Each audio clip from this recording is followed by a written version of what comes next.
Class 9th के MP board के सभी विद्यार्थियों, 13 अप्रैल के दिन आपका संस्कृत का पेपर है और मैंने आपसे पहले ही वादा किया कि मैं आपको इसमें अच्छे नंबर दिलाऊंगा। देखिए पूरा पेपर है, लेकिन हम क्या करेंगे, यूनिक चीजों से शुरुआत करेंगे। जो क्वेश्चन नंबर 23 है उसमें आपका संस्कृत भाषा का निबंध है, जैसा कि आप सब जानते हैं, तो वहां से हम शुरुआत करेंगे। ये संस्कृत भाषा का निबंध है।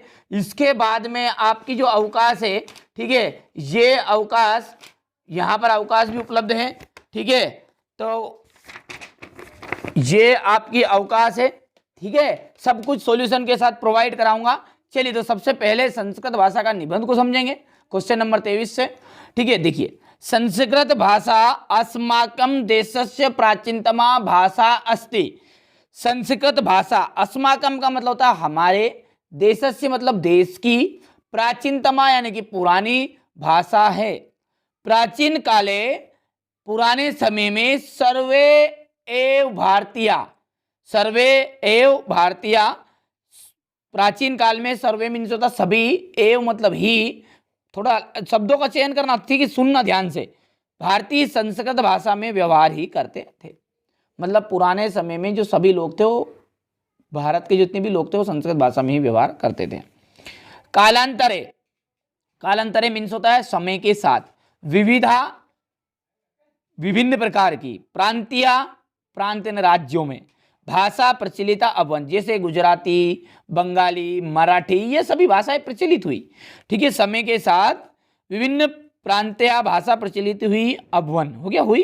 किंतु संस्कृतस्य महत्वम, किंतु संस्कृत का महत्व, अज्ञपि, अज्ञ धन अपि, यानी अज्ञ का मतलब होता आज, अपि मतलब होता भी, आज भी, अच्छुनम वर्धते, किसका महत्व, संस्कृत भाषा का महत्व आज भी दुर्लभ है। सर्वे प्राचीन ग्रंथा, सारे प्राचीन ग्रंथ, चत्वारो वेदस्य, ठीक है, जो वेद है हमारे चारों, वो वेद भी संस्कृत भाषायामेव सन्ति, संस्कृत भाषा में ही लिखे हुए हैं। संस्कृत भाषा भारत राष्ट्र से एकताया आधार अस्ति, संस्कृत जो भाषा है भारत राष्ट्र की एकता का आधार है। देखिए, मेरा जो उद्देश्य है वो यही है कि आपको अब की बार जो इंग्लिश में पास इस तरह से कराया जाए, ठीक है, अच्छे से तैयारी कराऊं ताकि आपका पेपर किसी तरह का, देखिए संस्कृत भाषा का निबंध 100% आ रहा है, ठीक है, एप्लीकेशन जो है आपकी, ठीक है, अवकाश वाली एप्लीकेशन आपकी 100% आ रही है ये, ठीक है, इसको भी सॉल्यूशन अभी मैं आपको प्रोवाइड कराऊंगा, ठीक है। चलिए, तो मेरा जो उद्देश्य है यही है कि आप इस संस्कृत के पेपर में अच्छे नंबर प्राप्त करो। और एक विशेष सूचना है आपके लिए कि जो 10th क्लास की आपको पढ़ाई है वो एकदम फ्री नोट्स के द्वारा, ठीक है, नोट्स के द्वारा, पीडीएफ के द्वारा आपको पूरी तैयारी कराई जाएगी। व्हाट्सअप नंबर दिए हुए हैं, जैसा कि आप सब जानते हैं, आप सभी का प्यार बहुत सारा मिल रहा है, ठीक है, तो 2 लाख से ज़्यादा सब्सक्राइब है, 2,10,000, ठीक है। तो ये जो बहुत सारे बच्चे हैं, जिनमें से 20 से 30 हज़ार बच्चे कम से कम व्हाट्सएप पर मैसेज कर रहे हैं, इतने बच्चों का हैंडल कर पाना संभव नहीं है। जिसे पेपर खत्म होंगे आपसे पूरी चर्चा की जाएगी, ठीक है। 10th क्लास की पूरी तैयारी के लिए आपका एक ग्रुप बना दिया जाएगा, पूरी पीडीएफ आपको सॉल्यूशन के साथ, ठीक है, उपलब्ध करा, पेपर नहीं पूरी पढ़ाई, ठीक है, मैथ्स, संस्कृत, जो कुछ हो सब कुछ मैं पढ़ाता हूँ, ठीक है। कोचिंग में आपको पहले भी रिजल्ट बता दिया था, ये रिजल्ट है, ठीक है, कोचिंग का 96 पॉइंट है, 91 पॉइंट है, 89% है, 87, 80, 80, इस तरह की परसेंटेज हर साल बच्चों की बनती है, ठीक है। तो मेरा उद्देश्य केवल यही है कि आप भी अच्छे से नंबर प्राप्त करना, ठीक है। 10th क्लास की तैयारी में अच्छे से आपको करवाऊंगा, वो भी एकदम फ्री, किसी को 1 रुपया शुल्क देने की जरूरत नहीं है, ठीक है। तो यहाँ से देखिए, अगला देखते हैं आगे। संस्कृत भाषा भारत राष्ट्र से एकता आधार अस्ति, संस्कृत भाषा जो है भारत राष्ट्र की एकता का आधार है। बस इसके बाद में ये जो हिस्सा है ना, यहाँ से संस्कृत भाषा यत् स्वरूपम अज्ञे प्राप्यते तथैव अज्ञता सहस्त्र वर्ष पूर्वम आसीत्, ये इतना हिस्सा आपको नहीं लिखना है, यहाँ से ये आसीत् तक मत लिखना, ठीक है।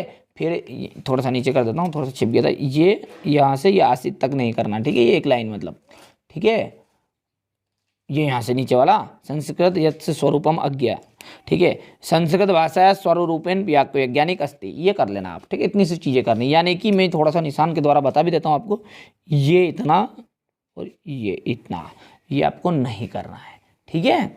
चलिए, तो ये संस्कृत भाषा का निबंध हो गया है। इसके बाद में आती है आपकी क्वेश्चन नंबर 22 में अवकाश, ठीक है, उसको भी अच्छे से कंप्लीट कर लेते हैं।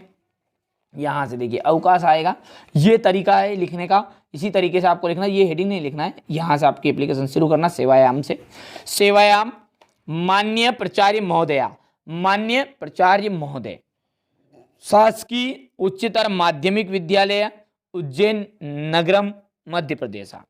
ठीक है, ये तो सब जानते हैं आप। उज्जैन नगरम की जगह आपका जो क्षेत्र हो भोपाल नगरम है, ठीक है, विदिशा नगरम है, जो भी है।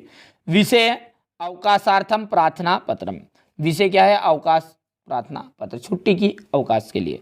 महोदय, यहां से समझिएगा, महोदय सविनयम निवेदनम अस्ति, सविनय निवेदन है। यत यानी कि अहम में, एक एक वर्ड को ध्यान समझिए। यद का मतलब होता है कि, अहम मतलब में, अज्ञ आज, सहसा बुरी तरह, ज्वर पीड़ित हो बुखार से पीड़ित, अस्मि हूं। ठीक है, यद मतलब हो गया कि, अहम का मतलब हो गया मैं, अज्ञ का मतलब होता है आज, सहसा बुरी तरह, ज्वर पीड़ित हो बुखार से दुखी, और अस्मि मतलब होता हूं। ठीक है, तो सभी ने निवेदन है कि मैं आज क्या हूं? जो बुखार से बुरी तरह पीड़ित हूं। अतः विद्यालयम आगंतुम असमर्थो अस्मि, समझ गए पढ़ने में कि विद्यालय आने में क्या हूं? असमर्थ हूं, नहीं आ सकता दादा। ठीक है, डॉक्टर ने बोल दिया 5-6 दिन आराम से बिस्तर पर सो। ठीक है, पेपर देना ना डायरेक्ट। चलिए, कृपया मम 5 दिवसानाम अवकाशार्थम स्वीकरन्तु, कृपया मुझे 5 दिन की अवकाश देने की कृपा करें। मतलब मेरी जो छुट्टी की अवकाश है वो 5 दिन की आप स्वीकार कर लीजिए। यहाँ से बहुत धन्यवाद लिख देना। बहुधीय शिष्य, एक विशेष चीज ध्यान रखना है, ये विसर्ग जो है ये लड़कों के लिए लगता है। रवि नाम लिखा है यहाँ पर, जैसे मैंने किसी लड़की का नाम लिख दिया रोशनी, अब वो है लड़की का नाम, तो यहाँ पर ये विसर्ग हट जाएगा, यहाँ पर बड़ा की मात्रा रहेगी। ठीक है, समझ गए बातों को? यानी कि यदि लड़का है